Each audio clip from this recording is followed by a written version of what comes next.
गणा जागरण राजा जय जय गण राजा।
विराजमान प्रभु श्री राम की कथा को श्रवणपान करने के लिए ममतामयी वात्सल्यमयी करुणामयी माताएं, राम लक्ष्मण भरत शत्रुघ्न के समान विद्वान भाईजन, दशरथ तुल्य बुजुर्गजन, पुष्प वाटिका में खिले पुष्प के समान छोटे बड़े भाई बहन, इस धर्म मंच को सजाने वाले समस्त आयोजक कार्यकर्तागण, इस मंच को गति प्रदान करने वाले आदरणीय उद्घोषक महोदय जी एवं परम सम्मान्य परम विवेकी आदरणीय निर्णायक गण जी, इस ध्वनि विस्तार यंत्र के माध्यम से जहाँ तक भी मेरी आवाज जा रही है, समस्त श्रद्धालु भक्तजनों के हृदय स्थल पर विराजमान श्री राघवेंद्र सरकार जी के चरण कमलों पर प्रज्ञा बालिका मानस परिवार पूरी बठेना धमतरी की ओर से सत सत नमन है, नमन है, नमन है। आइए भैया और माताओं, आज आपके गांव में आकर के हमें प्रभु श्री राम की कथा को सुनाने का अवसर प्राप्त हुआ है। वैसे आपको बता दूं कि मैं बहुत बड़ी कथाकार या व्याख्याकार नहीं हूँ। एक छोटी सी प्रयास हर जगह जाके होती है कि प्रभु की कथा सबको सुनाए और प्रभु की कथा सुन करके सब आनंद मुक्त हो जाए। वही प्रयास आज आपके बीच भी करने जा रही हूँ, क्योंकि कहा गया है ना कि जिस मालिक ने बनाई है सृष्टि उससे बढ़कर के सौगात क्या, जिसने दिया जिस्म जिगर और धड़कन उससे बढ़कर के जज्बात क्या, चंद पलों की है यह मेरी जिंदगी इसमें सह क्या और मात क्या, जिस कथा की व्याख्या से शारदा सुरेश दिनेश महेश इत्यादि नहीं कर सके तो फिर मैं क्या और मेरी औकात क्या, औकात क्या, औकात क्या। प्रभु की ऐसी अनंत अपार कथा महाराज, जिसकी व्याख्या बड़े बड़े संत नहीं कर पाए, बड़े बड़े ऋषिमुनि नहीं कर पाए, फिर तो मैं एक छोटी सी बालिका हूँ। संभव है क्या कि प्रभु की अनंत अपार कथाओं को आप तक परोस पाऊं? संभव तो नहीं है, लेकिन फिर भी आइए एक छोटा सा प्रयास आपके बीच में रखने का प्रयास करूंगी। हो सकता है गलतियां हो जाए, त्रुटियां हो जाए, तो आप मुझे अपनी ही बालिका समझ करके क्षमा कीजिएगा। तो आइए, जिस पावन कथा प्रसंग की यात्रा हम सबको करनी है वह है रामचरितमानस का द्वितीय सोपान अयोध्या कांड दोहा क्रमांक 238।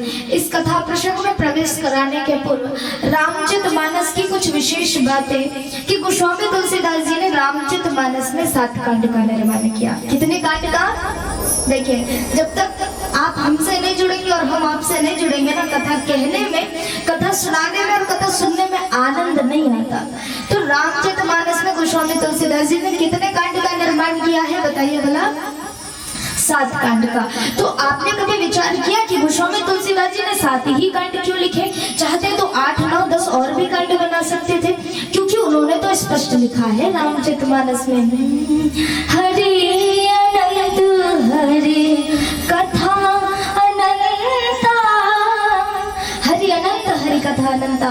भाई देखिए, भगवान अनंत है और उनकी कथाएं भी अनंत है। तो प्रश्न है कि अनंत हरि के अनंत कथाओं को कैसे गोस्वामी तुलसीदास जी ने 7 कांड में समेट लिया?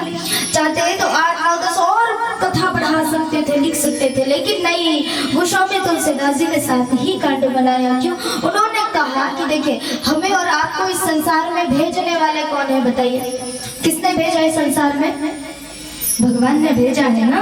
तो भगवान ने बड़ी सुंदर व्यवस्था की महाराज। देखिए, 7 दिन होते हैं, सोम, मंगल, बुध, गुरु, शुक्र, शनि और रविवार। इन्हीं 7 दिन के अंदर हमारा जन्म होता है और हमारी मृत्यु हो जाती है। जब विवाह होता है तो भी 7 ही फेरे लिए जाते हैं। ऋषियों में भी 7 ऋषियों का एक अलग महत्व है। संगीत की देवी माता सरस्वती जी ने भी 7 ही सुरों को प्रदान किया है। इस प्रकार से जब राजा परीक्षित जी को अपने पापों से मुक्ति पानी थी तो वो भी दौड़े दौड़े पहुंच गए गांव से सुखदेव जी महाराज के पास। सुखदेव जी से कहा कि प्रभु कोई उपाय करिए, मुझे अपने पापों से मुक्त होना है। तब सुखदेव जी ने राजा परीक्षित जी को 7 दिन में संपन्न होने वाली श्रीमद् भागवत कथा का श्रवण पान कराया और उस कथा को सुन करके राजा परीक्षित जी को मोक्ष मिल गया। यही 7 को महत्व दिया गोस्वामी तुलसीदास जी ने और रामचरितमानस में 7 कांड का निर्माण किया, जहां दूसरे नंबर पर लिखा अयोध्या कांड। इस कांड को गोस्वामी तुलसीदास जी ने प्रभु श्री राम के कमर की संज्ञा दी। क्यों? क्योंकि इस अयोध्या कांड में जितने भी पात्र आए हैं महाराज, सबने अपना अपना कमर कसा है। कमर कसने का अर्थ क्या है?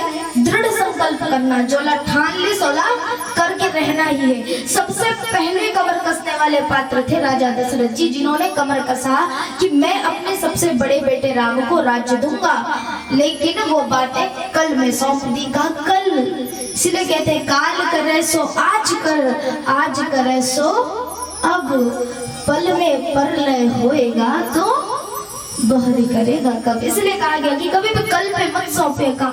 दृढ़ संकल्प तो कर लिया। उनकी बातों को सुन करके माता कैकेयी अम्बा, जिनकी मति को मंथरा ने भ्रमित किया, माँ कैकेयी अम्बा ने संकल्प ले लिया कमर कसा की राज्य तो भरत को मिलना चाहिए और 14 वर्ष का वनवास राम को। राम जी ने सुना माता का आज्ञा है, तो राम जी ने कमर कस लिया कि मैं 14 वर्ष का वनवास जा करके रहूंगा।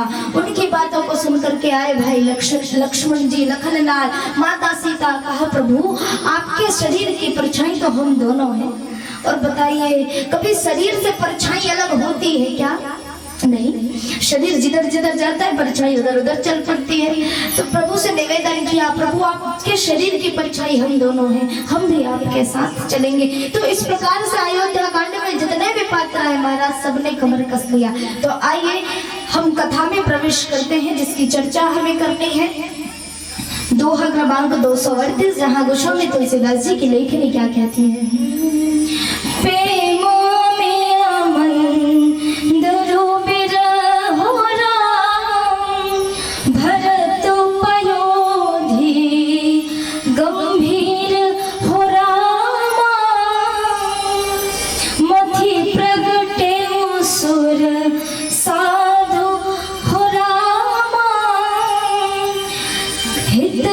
कृपा सिंधु रघुवीर हो यह उस जगह की कथा प्रसंग है भैया और माताओं, जहाँ पर प्रभु श्री राम जी 14 वर्ष वनवास के लिए निकले। भैया भरत जी उन्हें लेने आए हैं वापस कि भाई वापस चलो, वो अवध की नगरी, वो अवध का राज सिंहासन तुम्हारी प्रतीक्षा कर रहा है, वापस चलिए। राम जी भरत जी को समझाते हैं कि ये जो 14 वर्ष का वनवास है, इसके पीछे बहुत सारे कारण छिपे हुए हैं और भरत 14 वर्ष तक तो तुम्हें अयोध्या में ही रहना पड़ेगा और मुझे वन में ही रहना पड़ेगा।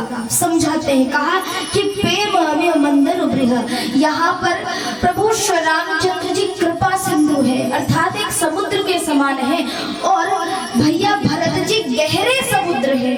कहा कि भरत पयोधि गंभीर, भरत जी गहरे समुद्र हैं और जो राम जी का विरह जो सता रहा है ना सबको, वही विरह मंदराचल पर्वत है।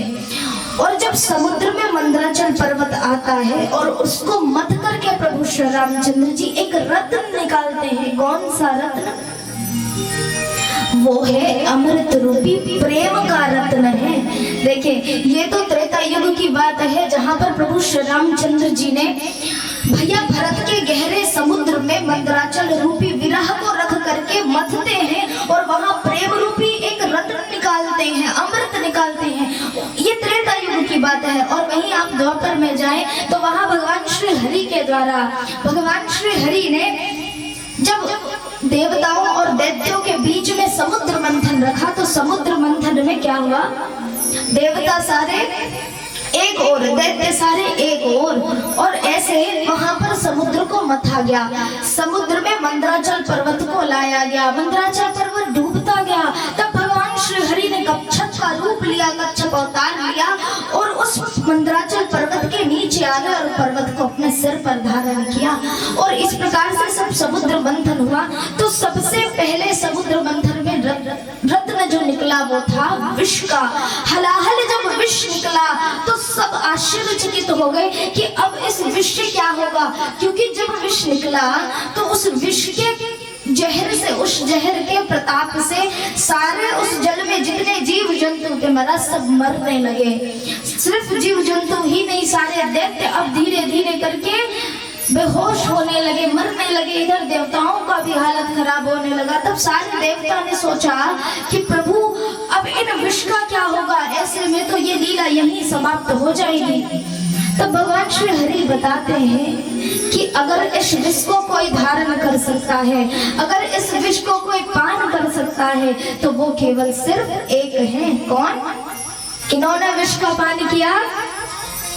भगवान भोलेनाथ ने। देवों के देव महादेव है, सिर्फ वो ही इस विष का पान कर सकते हैं। सारे देवता पहुंचे कहाँ? भगवान भोलेनाथ जी को मनाने के लिए पहुंच जाते हैं। कैलाश के निवासे नमो बार बार हो, बार बार हो, आयो शरण तिहारे प्रभु तार तार तुम। निवेदन कह रहे हैं कि प्रभु आपके अलावा अब हमारे इस प्राणों की रक्षा कोई नहीं कर सकता। कहते हैं क्या? कैलाश के निवासी नमो बार बार हो, बार बार हो, आयो शरण तिहारे प्रभु तार तार तुम, आयो शरण तिहारे प्रभु तार तार तुम। कैलाश के निवासी नमो बार बार हो, बार बार हो, आयो शरण तिहारे प्रभु तार तार तुम, आयो शरण तिहारे प्रभु तार तार तुम। जय हो ताल प्रसाद।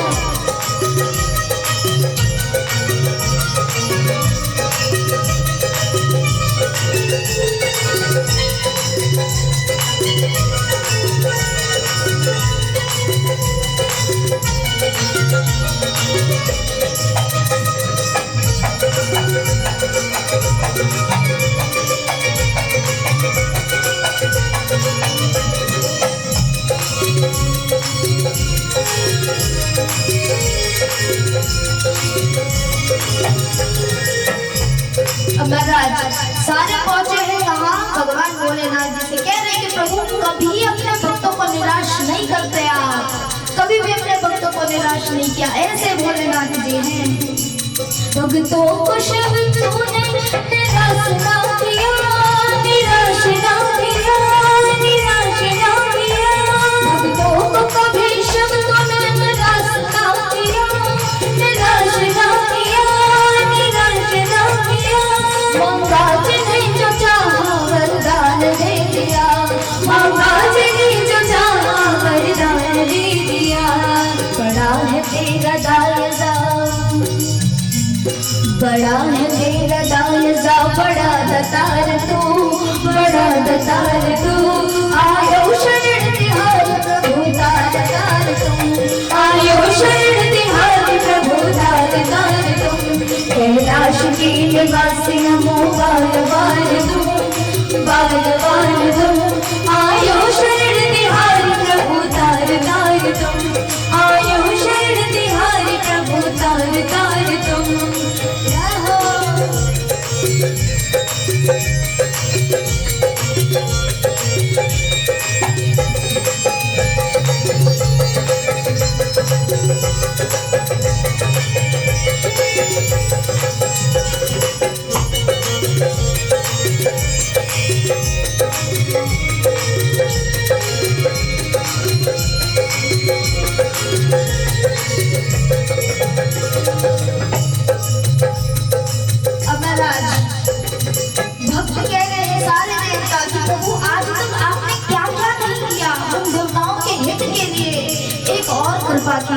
कि इस जहर का पान कर लीजिए, इस विष को आप धारण कर लीजिए। कहते हैं क्या क्या नहीं किया हम क्या प्रमाण दे, हम क्या प्रमाण दे, हम क्या प्रमाण दे।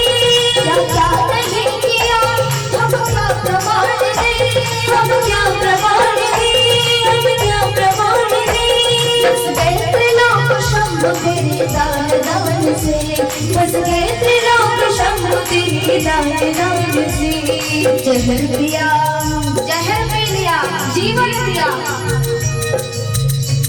जहर पिया जीवन दिया। कितना उदार तू, कितना उदार तू। आयो शरण तिहार प्रभु तार तार तुम, आयो शरण तिहार प्रभु तार तार तुम। कैलाश के निवासी नमो बार बार तुम, बार बार तुम। आयो शरण तिहार प्रभु तार तार तुम, आयो शरण तिहार प्रभु तार तार तुम, आयो शरण तिहार प्रभु तार तार तुम, आयो शरण तिहार प्रभु तार तार तुम, आयो शरण तिहारे प्रभु तार तार तुम। भगवान बोले सुधी तो विष को धारण कर लिया। जैसे ही कंठ में धारण किया, एक बूंद विष का जमीन पर गिरा और उस विष से अनेक सारे विषैले जीव जंतु उत्पन्न हुए। उन जीव जंतुओं को भगवान शिव ने ही अपना लिया। कहा कि ऐसे घूमते रहेंगे तो मार खा जाएंगे किसी का, इसलिए प्रभु ने स्वयं अपना लिया। तो ऐसे प्रभु ने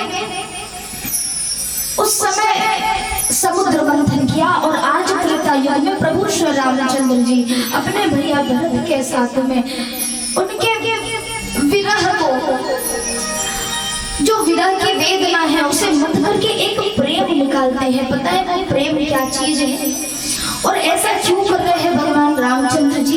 सिर्फ और सिर्फ साधु संतों के हित के लिए, क्योंकि राम जी का जन्म हुआ ही इसलिए है। राम जन्म के हेतु अनेका, राम जी के जन्म लेने का बहुत सारे कारण हैं। एक तो जब भगवान राम जी के माता पिता कौन, राम जी के माता पिता कौन थे? जल्दी नाम बताइए। हाँ, तो दशरथ और कौशल्या जी जब अपने पूर्व जन्म में होते हैं, मनु और शत्रुपा के रूप में घोर तपस्या करते हैं महाराज। तपस्या से भगवान श्री हरि प्रसन्न होते हैं। महाराज मनु से कहते हैं कि महाराज आप कुछ मांग लीजिए। तो मनु महाराज कहते हैं कि जब मैं दशरथ के रूप में जन्म लूं तो आप मेरे घर में पुत्र के रूप में आ जाना, पुत्र के रूप में जन्म लेना। भगवान तथास्तु कह देते हैं। अब माता सतरूपा जी से पूछते हैं कि देवी आपकी क्या इच्छा है, आपकी क्या मनोकामना है। तो माता सतरूपा बस इतना ही कहती है कि जब आप राजा दशरथ जी के घर में पुत्र के रूप में जन्म लेंगे तो मैं उनकी रानी कौशल्या होंगी और आप मुझे अपने विशाल रूप का प्रभु दर्शन करा देना, मेरे लिए आप प्रकट हो जाना। इसीलिए भय प्रकट कृपाला दीन दयाला कौशल्या हितकारी, माता कौशल्या के हित के लिए प्रभु ने प्रकट हुए। और अवतार किनके लिए? विप्रधेनु सुर संत हित लिन्ह मनुज अवतार निज इच्छा निर्मित तनु माया गुण गोपाल। ऐसे प्रभु ने साधु संतों के लिए, ब्राह्मणों के लिए, ब्राह्मणों के हित के लिए प्रभु ने अवतार लिया है। और आज इतना बड़ा त्याग भरत से करवा रहे हैं तो सिर्फ और सिर्फ उन वन में रहने वाले साधु संत विप्रों का हित के लिए प्रभु ऐसा कर रहे हैं। जो भी असुर हैं उनका नाश करने के लिए परमात्मा 14 वर्ष का वनवास को चाह रहे हैं कि मुझे 14 वर्ष वनवास में ही रहूं मैं। एक और भी कारण है भगवान का जन्म लेने का, और वो क्या कारण है? अब रावण को तो आप सभी जानते ही हैं, जानते हैं ना सभी। अब भाई पिक्चर बने और पिक्चर में विलन ना हो तो फिर वो पिक्चर का आनंद नहीं आता। वैसे ही रामचरितमानस में, इस रामचरितमानस की कथा में विलन का किरदार करने वाले कौन है बताइए जल्दी? रावण है। तो इसी अब बताइए, विलन जिंदा रहे तो मूवी अच्छी नहीं लगती है ना। अगर विलन जीवित रहे पिक्चर में तो वो पिक्चर हिट नहीं होती। जब तक विलन मरे ना तब तक पिक्चर हिट नहीं होती। इसलिए रावण को मारने के लिए भी भगवान ने जन्म लिया। एक बार रावण ने तपस्या की, भगवान को प्रसन्न किया ब्रह्मदेव जी को। ब्रह्मदेव जी प्रसन्न हुए, रावण से कहा बोलो भाई वरदान मांग लो। तो रावण ने कहा प्रभु मुझे अमरता का वरदान दे दो, अमर होना चाहता हूँ। ब्रह्मदेव जी ने कहा अरे भाई जिसने जन्म लिया है उसकी तो मृत्यु निश्चित है, मृत्यु मंडल है, टाली नहीं जा सकती, मृत्यु को टाली नहीं जा सकती। कहा जो ब्रह्मा ने लिख दिया, छठी रात की अंगराही घटे न तील बढ़े, रह रहे जीव निशंक, मरना तो निश्चित है, कोई दूसरा वरदान मांगो। तब रावण क्या वरदान मांगते हैं? हम काहू के मार अमर है, वानर मनुज जात दोई बार। कहा हम काहू के मारे ना मरे, वानर मनुज जात दोई बार। इन दोनों के हाथों मरो और किन्हीं के हाथों ना मरो। इसीलिए भगवान श्री हरि को नर लीला करने के लिए, मनुष्यों की लीला करने के लिए जन्म लेना पड़ा, अवतार लेना पड़ा, प्रकट होना पड़ा। और उनके सहयोगी बन गए कौन? भगवान श्री भोलेनाथ जी, जिन्होंने अपना 11वां रुद्र अवतार बनाया भगवान श्री हनुमंत लाल जी के रूप में। आज वही प्रभु श्री रामचंद्र जी भरत जी से वो त्याग करा रहे हैं। कहते हैं कि तुम्हें अयोध्या में रहना पड़ेगा मेरे बिना। और देखिए भैया भरत का त्याग, भरत का अर्थ क्या है? विश्व भरण पोषण तुम करहु, जाके नाम भरत से होई। जो सारे संसार का भरण पोषण करते हैं वही तो भरत है। इसीलिए भैया भरत को राम जी ने चुना कि भाई भरत तुम ही अयोध्या में 14 वर्ष तक राज करोगे, तुम उस अयोध्या को संभालोगे। अब देखिए ये सारी लीला तो भगवान की स्वयं की बनाई हुई थी। कहते हैं कि माता कैकेयी दोषी है, कैकेयी दोषी नहीं है, प्रभु श्री राम की स्वयं की रचित लीला है। इसीलिए तो भगवान ने निर्णय लिया कि जब मैं 14 वर्ष का वनवास जाऊं तो विश्व के भरण पोषण करने वाले भरत ही उस अवध में राज करें, उस अवध को संभाले। ये भरत जी हैं। 3 शब्द है भरत में। कितने शब्द है?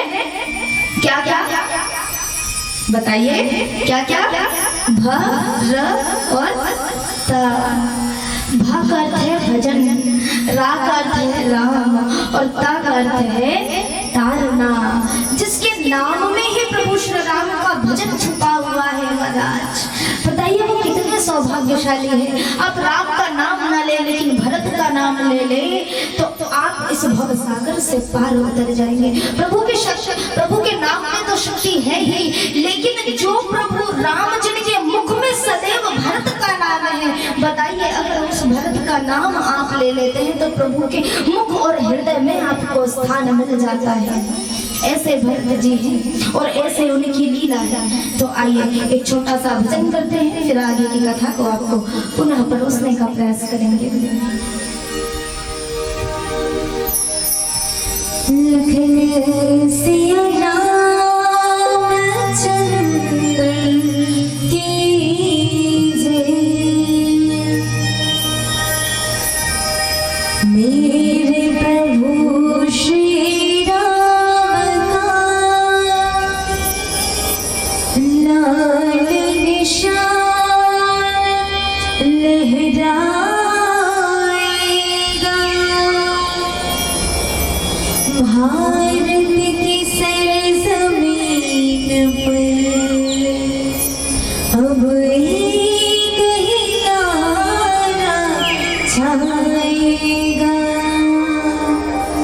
बोले प्रभु श्री राम की जय। बोले राघवेंद्र सरकार की। कैसे चुपचाप बैठे हो जाए, दोनों हाथ उठा करके कहेंगे जय जय श्री राम।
समुद्र को मत करके भगवान ने प्रेम रूपी अमृत प्रकट किया। अब प्रेम क्या है? प्रेम व स्नेह से सुख का दीपक जल जाएगा, तभी तो राम राज जाएगा। संभव नहीं है इतिहास बदलना, सिर्फ बातों बात में पहले हम बदल जाए भैया, तभी तो यह इतिहास बदला जाएगा, तभी तो यह इतिहास बदला जाएगा। प्रभु से प्रेम ही तो करना चाहिए, और प्रभु से ही क्यों? वो कृपा सिंधु रघुनाथ है, वो समदर्शी रघुनाथ है, सबको सब दृष्टि से देखते हैं। तो हम भी तो प्रभु के अंश हैं, तो क्या हमारा फर्ज नहीं कि हम भी सबको समान दृष्टि से देखें? आज लोगों में भेदभाव बड़ा होता है, और भगवान इसी भेदभाव को रोकने के लिए ही ये प्रेम रूपी अमृत को निकाला है, ताकि इस प्रेम रूपी अमृत को हर कोई पान करे। और जैसे अमृत पी करके लोग अमर हो जाते हैं, वैसे ही वो प्रेम लोगों के जीवन में अमर हो जाए। हर किसी से मिले तो प्रेम की दो वाणी बोल दे, इतना मीठी वाणी बोलिए मन का खोए, और को शीतल करेंगे आप शीतल होए, कबीरा आप शीतल होए। ये प्रेम का ही अमृत प्रभु ने निकाला, जो हर किसी के हृदय में स्थापित हो जाए। आज लोग ईर्ष्या द्वेष में इतने मर रहे हैं कि इसकी उल्लेखना नहीं की जा सकती, इतने छल कपट हो गए हैं, जबकि भगवान ने रामचरितमानस में यही तो स्पष्ट लिखा है कि छल कपट जो करता है वो मुझे भाता नहीं है बिल्कुल। इसलिए प्रभु के अगर आप सत्संग में बैठे हैं, प्रभु की कथा सुनाते हैं, तो सबको समान दृष्टि से देखें, किसी के लिए छोटा या बड़ा, किसी के लिए अच्छा या बुरा, ऐसा भाव ना रखे, सबको समान दृष्टि से देखें। वो प्रेम है। प्रेम लपेटे अटपटे बिहसे करुणा ऐन, ऐसे प्रभु जो प्रेम की सीख देते हैं, प्रेम प्रेम सहित प्रभु खाए बारंबार बखाने। जब माता सबरी के घर गए प्रभु श्री राम, उनकी कुटिया में पहुंचे। माता सबरी कैसी थी? वृद्ध हो गई थी, भील जाने की थी, कुरूप थी, सुंदर नहीं थी, लेकिन फिर भी समदर्शी रघुनाथ उस प्रभु ने उन पर कृपा की। महाराज उनके शरीर को नहीं देखा, उनसे प्रेम किया, प्रेम सहित प्रभु खाए बारंबार बखाने। कंदमूल फल ला करके देते, प्रभु प्रेम से ग्रहण करते हैं। यही प्रेम जो आज प्रभु ने अमृत के रूप में निकाला है, ये प्रेम हम धारण करें। आइए, पीली बत्ती जल चुकी है, हमें संकेत दे रही है कि बस 5 मिनट और फिर आपके मन से विदाई। ऐसा लग रहा था कि सारे पागल हो गए। कैसे पागल? कैसे पागल? जैसे आज भरत जी अपने भाई को वापस ले जाना चाहते हैं ना, बिल्कुल पागले हो गए हैं पागल। वैसे ही पागल हम हैं। किनके पागल? प्रभु श्री राम के पागल। ये दुनिया पागल खाना है। कोई पागल है मान बढ़ाई का, कोई पागल है धन चतुराई का, तो कोई पागल है उद्घोषक महोदय जी जैसे कविताई का। मगर सबसे अच्छा वो पागल है भैया जो पागल है मेरे प्रभु श्री राम रघुराई का, राम रघुराई का, राम रघुराई। कैसे पागल है? सारे राम जी के पागल हैं। तो आइए सारे राम जी के पागल मिलकर के अंतिम भजन फिर आपके मन से विदाई लेंगे। लखन सिया राम चंद्र की जय। हो मुख मुरली बजाए, छोटी सी श्याम कन्हैया, छोटी सी श्याम कन्हैया, छोटी सी श्याम कन्हैया।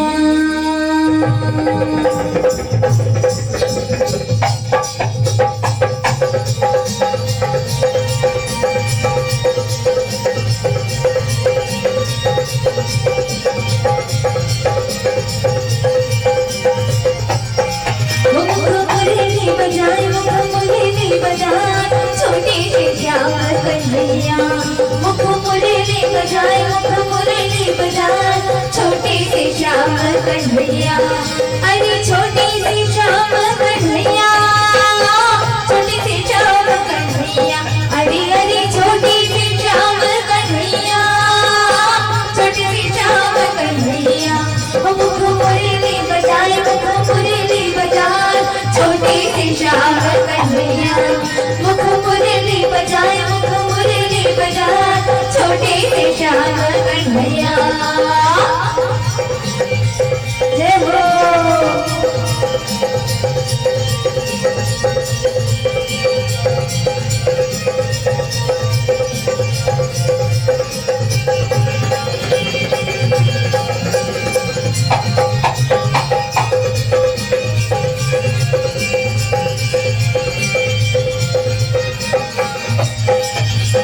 छोटी छोटी रुकवा कदम की दादा नहीं सीधाए, भैया नहीं सीधाए, ऊपर वहाँ बैठे कन्हैया कन्हैया कन्हैया। छोटी छोटी रुकवा कदम की भैया नहीं सीधाए, भैया नहीं सीधाए, ऊपर वहाँ बैठे कन्हैया कन्हैया कन्हैया। अरे छोटी सी श्याम कन्हैया, छोटी सी श्याम कन्हैया। अरे अरे छोटी सी श्याम कन्हैया, छोटी सी श्याम कन्हैया। मुख मुरली बजाए, मुख मुरली बजाए, छोटी सी श्याम कन्हैया। मुख मुरली बजाए, मुख मुरली बजाए, छोटी सी श्याम कन्हैया।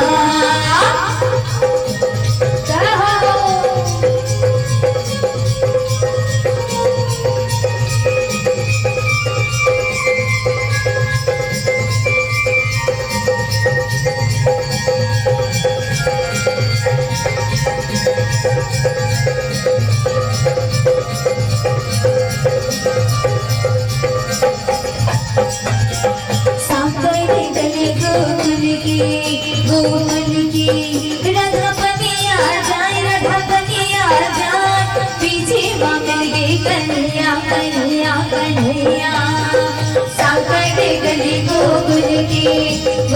की रघुपति आ जाए, रघुपति आ जाए, बीची बगल में कन्हैया कन्हैया कन्हैया। अरे छोटी सी श्याम कन्हैया, छोटी सी श्याम कन्हैया, हरी हरी छोटी सी श्याम कन्हैया, छोटी सी श्याम कन्हैया। मुख मुरली बजाए, मुख मुरली बजाए, छोटी सी श्याम कन्हैया। मुख मुरली बजाए, मुख मुरली बजाए, छोटी सी श्याम कन्हैया। मुख मुरली बजाए, मुख मुरली बजाए, छोटी सी श्याम कन्हैया।